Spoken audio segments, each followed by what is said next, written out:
Well, if you have ever watched the Olympic sport of biathlon or perhaps reached for the rifle stored within the pack on your back as you're out hunting, then you already know the work of this week's Made in Idaho subject. It's a company that these days creates innovative gear for people passionate about the outdoors. But to find the roots of this Idaho business, you've got to go all the way back to the 1984 Sarajevo Winter Olympic Games.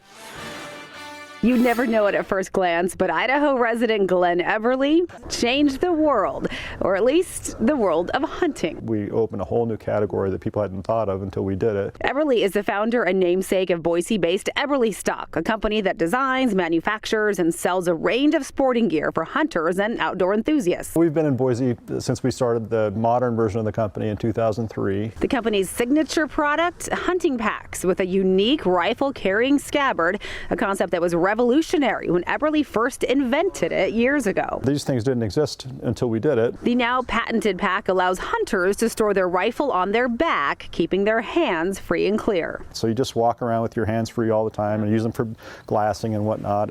But when you need your rifle or want it, you just pull it out of the pack. The pack also grows to be able to hold 100 pounds of game or more. I was an elk hunter, so I wanted a backpack that could expand. The whole idea was hatched during Eberle's time as an Olympic biathlete back in the 1980s, a sport combining skiing with shooting. The stocks used in the sport at the time were a bit cumbersome, so Eberle completely redesigned them to be lighter yet more rugged, and that's how Eberlestock was born. Originally it was a gun stock company. And how it continued to evolve. Going through the forest with my rifle as a brush guard, I was like, there's a better way to carry this thing. Having done biathlon, having a rifle on your back is the way to move. Eberle's pack has changed the way sportsmen hunt, and even better, has made it safer. You picture a string of people walking through the forest. Nobody's rifles are, in hand or pointing at anybody. But it's not just hunters who have taken notice of the innovative pack. The U.S. military now provides Eberlestock's rifle concealing packs to their special forces units to protect snipers in combat. We made a pack that carries the weapon better, but also has just a cover for it.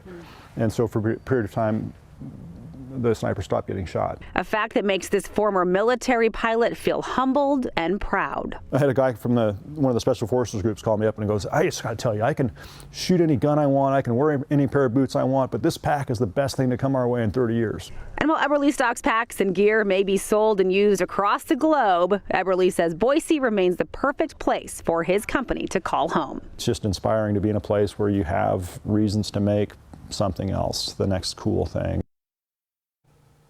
And they do make some really cool things. Now, you mentioned you have driven by Eberlestock. You know that very distinct orange sign, and next door their warehouse looks like an airplane hangar, right? That is where they are. So you can check them out for yourself at West Main Street. They have a brand new retail space. It's really, really cool. You can find them on Amazon.com, Sportsman's Warehouse, Cabela's as well. If you're just kind of out and about, look for their stuff. And he's done it all. Yeah, he has done it all. There was so much to Glenn's story. I wish I just could have put the whole interview out there. He is a fascinating man, super nice as well. The whole crew is really nice there. Okay, one more fun fact, because again, I could not fit it all into that story. So Glenn recently got a call from New Zealand, from the government, requesting his packs for the entire New Zealand Army. Oh, wow. So they now use his packs as well. So it's not just the U.S. military. Isn't that fascinating? That's so cool. Yeah. And what an honor, too. He's very honored, very humbled, very proud.